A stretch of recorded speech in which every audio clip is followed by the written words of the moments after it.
Aviation in World War II. World War II was the second of the World Wars, where much of the globe was dragged into conflicts resulting in global devastation and millions of lives lost. During periods of war, the government invests heavily in the research and development of technologies in order to get the upper hand on their opposition, leading to great military advances that can be very beneficial to civilians. Similar to many other fields, aviation was one of the biggest beneficiaries of the developments made during the war. The war was mainly between two major groups, the Axis powers and the Allies. The Axis powers consisted of Germany, Japan, and Italy. The opposing Allied forces were made up of the United Kingdom, the United States, the Soviet Union, and, to a lesser extent, China. Aerial combat in World War I was very primitive, which makes sense considering it was the first conflict involving large-scale use of aircraft. Initially, planes were used for reconnaissance and not much else, but it wouldn't take long before they started welding guns to planes. Because of this, pilots would accidentally shoot their own propeller. As the war progressed, guns became synchronized with the propellers, shooting between the blades as they rotated, and bigger planes that would be able to carry explosives began being produced. Early warplanes were generally biplanes, which were mainly used because of the structural limitations of the olden days. Alongside having better structural integrity, it also provided increased maneuverability over monowing planes. However, as advancements were made, better materials were made available, which allowed mono-winged planes to become more mainstream. One disadvantage of biplanes that mono-winged planes overcame is the increased drag due to having two sets of wings. Less drag meant faster airspeeds, so biplanes were replaced by faster, newer aircraft.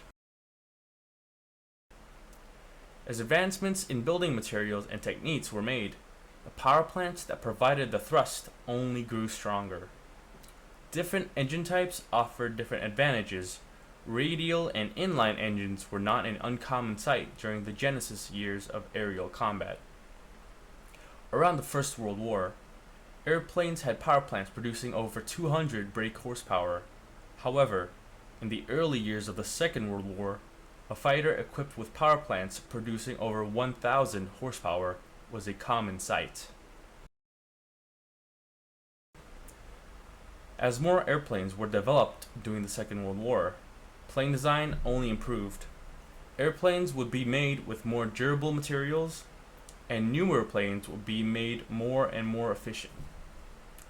In addition to efficiency, the amount of research and development of an aircraft led to a better understanding how certain attributes affected a plane's controllability and maneuverability, and safer materials led to planes with better structural integrity. Ejector seats were also used back in the First War. However, they only had an average of a 40% chance of survival. With an increase of funding and motivation on the development of aerial combat in the Second World War, research and development of aerial gunnery was not only encouraged, but almost required. Machine guns fixed onto planes were available during the First World War, but their ability to devastate other aircraft quickly increased as the Second World War came about. Planes were not only shooting faster and for longer, but they were also shooting different types of ammunition able to decimate their opposition if they hit.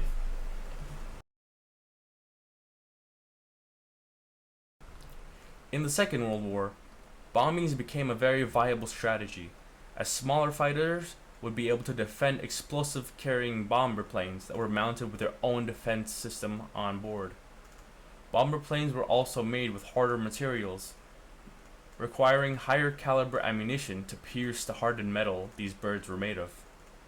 Alternatively, some bombers were also made to fly at higher altitudes, so that smaller fighters can reach, giving a margin of safety at an altitude where they were virtually untouchable until stronger engines were developed.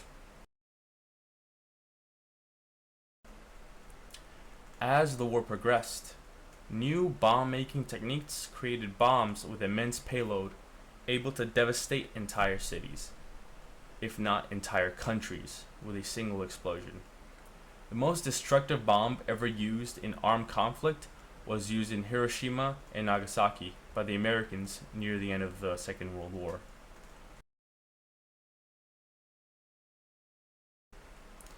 The advancements in aircraft efficiency, technology, and understanding had a significant impact on the aviation industry.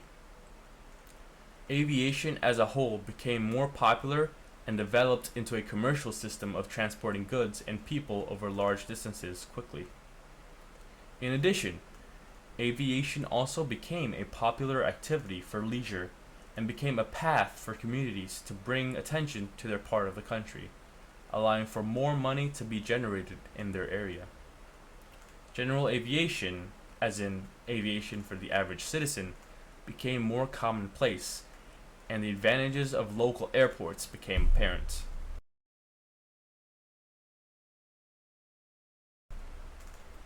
Mass transports of goods and people became a viable business, as a plane was not only to carry people across vast distances at an amazing speed, but it also provided a unique experience rivaled by none other.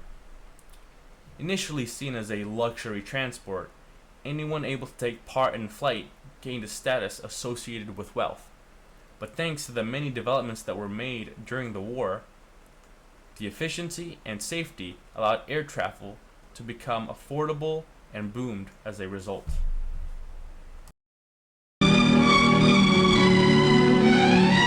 Welcome aboard. Welcome aboard the spacious cabin, attractively decorated, air-conditioned but draft-free. Newly designed individual overhead light units are an innovation. Roominess extends even to the powder rooms, which look like those in a private home. And a new sensation, complete absence of vibration.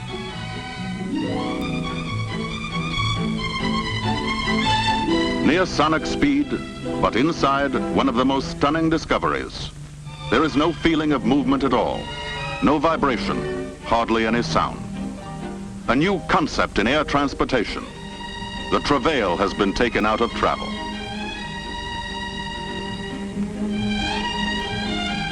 Ladies and gentlemen, this is your captain speaking. We are now at cruising altitude, 35,000 feet. Our flying speed is 575 miles per hour. In addition, we're benefiting from a substantial tailwind by courtesy of the jet stream. Hence, our ground speed is now approximately 658 miles per hour. Indications are that our arrival at London Airport may be ahead of schedule.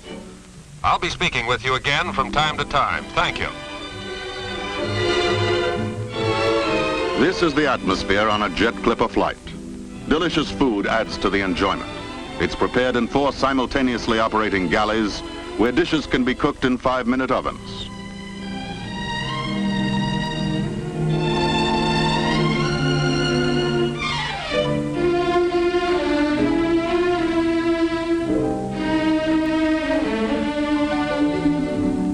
Scenes of living room quiet and relaxation.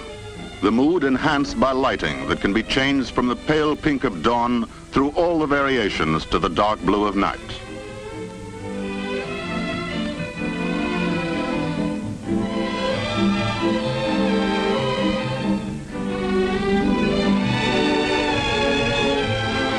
Ladies and gentlemen, this is your captain again. I've just been talking with flight control at London Airport. The temperature there is 64 degrees and the weather is clear. If you haven't already changed your watches to conform to the time difference, I suggest you do so now. We are now making our descent. I won't be speaking to you again, as we'll be in our landing pattern over London in the next few minutes. It was a pleasure to have you aboard our jet clipper. We hope to have you with us again soon. Thank you.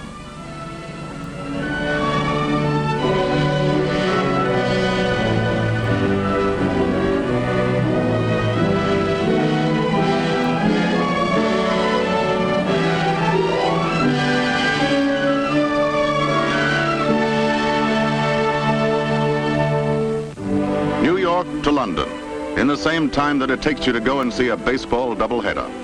New York to London in 6.5 magic hours. It all goes so fast now, and it's so comfortable that you feel as if you hadn't traveled at all. Many hours gained and no sleep lost.